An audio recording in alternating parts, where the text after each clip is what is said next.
tagumpay ng ating Pangulo ay ang tagumpay ng bawat Pilipino.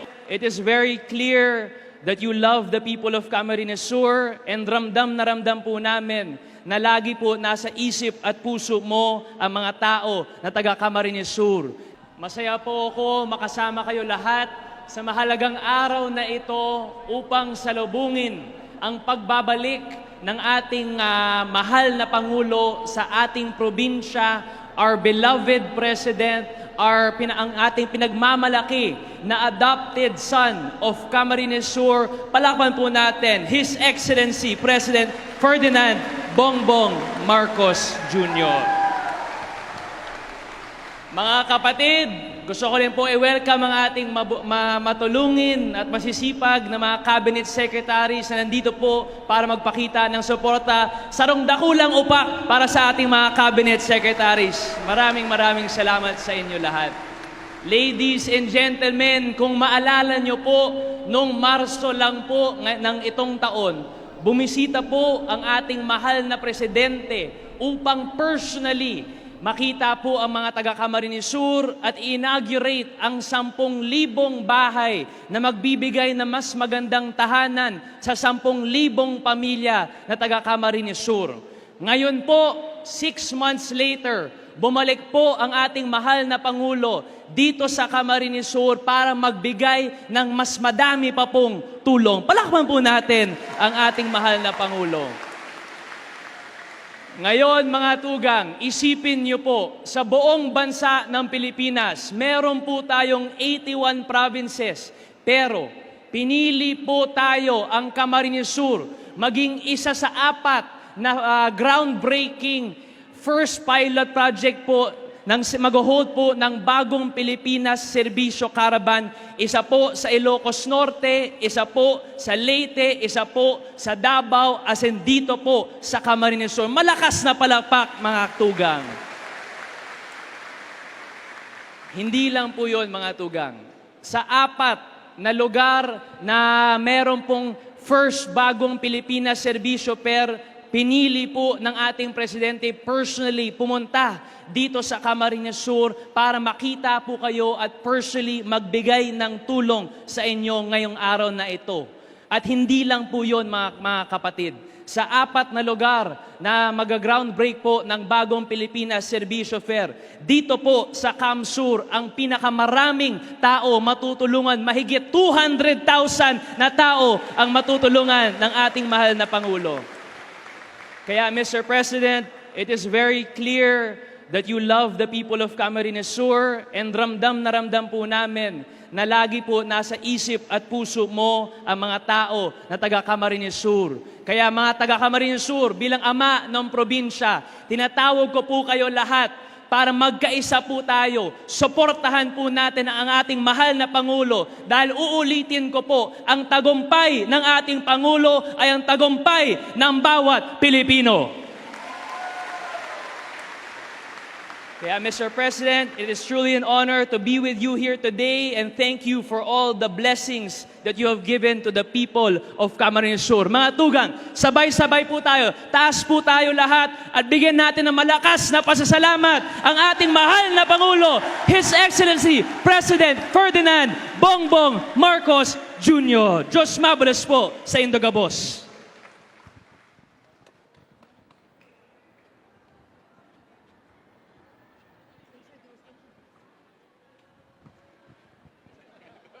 Mga kaigin, His Excellency, First President Ferdinand Bongbong Marcos Jr.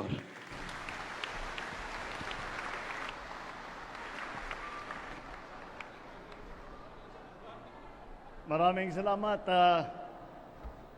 sa ating butihing gobernador, ama ng probinsya, ang ating Gov.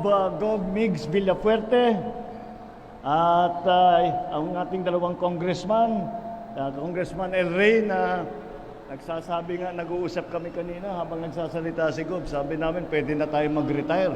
Kaya na nila itong trabaho na ito. Pero habang nandito pa kami, tuloy-tuloy pa rin ang aming gagawin. Tuloy, kasama si Kong Luigi. At sila'y magkasama ngayon ng aking anak sa Kongreso.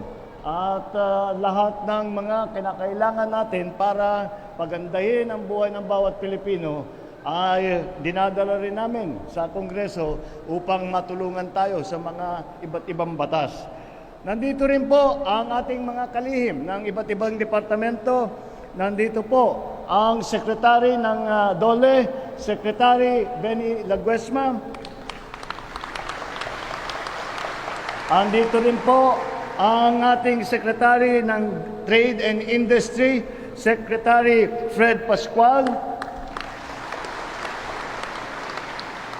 Andyan din po ang Secretary ng DILG, Secretary Benhur Abalos. Nandito rin ang Department of Transportation ng ating kalihim na si Secretary Jimmy Bautista. Andito rin po, sinama po natin dahil po doon sa yung ibinabalita sa inyo ni Governor, yun po ang aming bagong programa. At yung programa na yan, ang tawag namin ay ang Bagong Pilipinas. Dahil kailangan natin baguhin ang Pilipinas para makaharap tayo sa mga darating na panahon, para maharap natin ang pagbabago sa mundo ngayon. Dahil marami pong pagbabago, kailangan ang Pilipinas magbago din. Kaya yan po ang aming programa. At kasama po doon ay ang education. Kaya nandito rin po ang ating chairman, Popoy de Vera. Ang alkalde ng lungsod ng Iriga ay si Mayor Wilfredo Rex Oliva. Alam niyo po, pinapaalala po sa akin na noong 1965, napunta na pala dito ang aking ama at bumisita sa inyo habang nagkakampanya siya noon para maging presidente. At bumalik siya noong 1968 para gawing city ang Iriga. Dati hindi pa city yan. So 1968. Mula nun, wala nang dumating na Pangulo.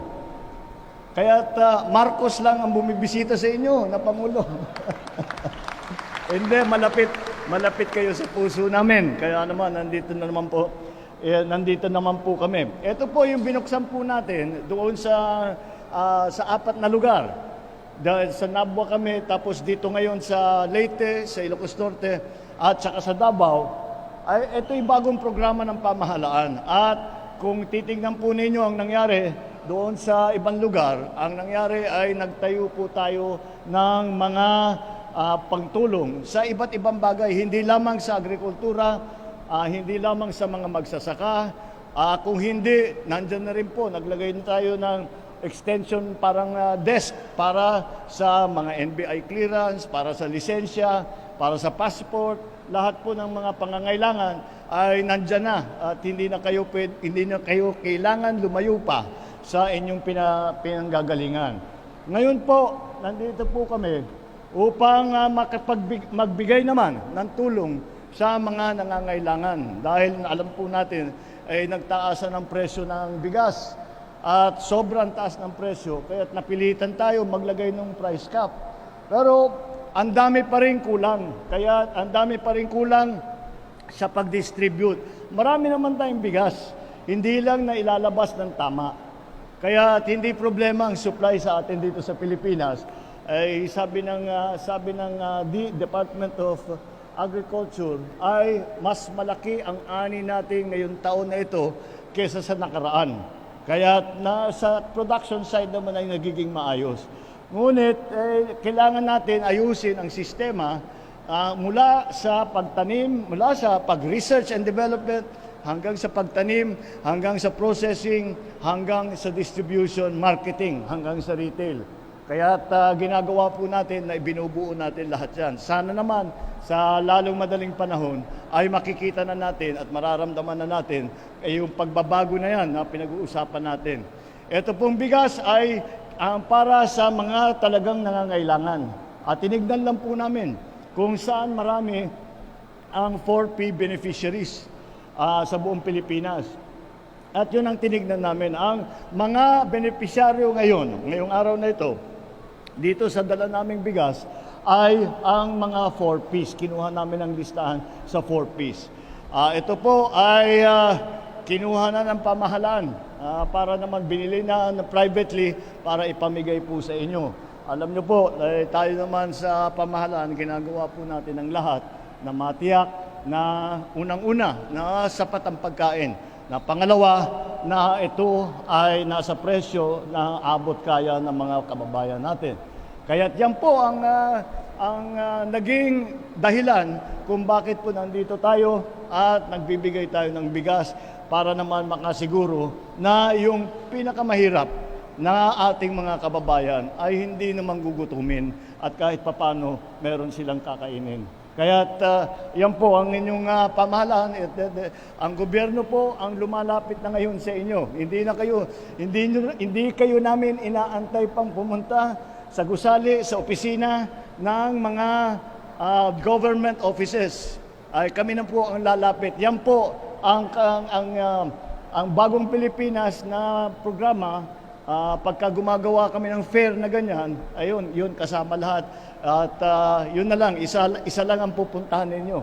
At ngayon po, ito naman ay ang bigas para naman makatulong at makatiyak na hindi po naghihirap masyado ang ating mga kababayan na kahit papano may nakakain, kahit papano napapakain ang inyong mga pamilya.